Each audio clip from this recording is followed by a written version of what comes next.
Alam mo ba na wala na ang ₱500 annual registration fee? Kaya hindi mo na kailangan mag-file ng Form 0605 every year. Yes, tama. Dahil effective January 22, 2024, the BIR will no longer collect annual registration fee from the business taxpayers. This is in compliance with the Ease of Paying Taxes Law.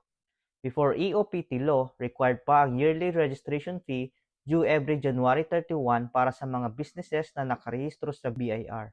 Pero ngayon, tapos na yan. Question: kailangan mo bang i-update ang iyong Certificate of Registration or COR? Based on RR 7-2024, no need to replace your COR basta't walang changes sa registration mo. I-update lang ang COR kapag may changes sa business details maliban lang sa registration fee. Follow us for more tax updates.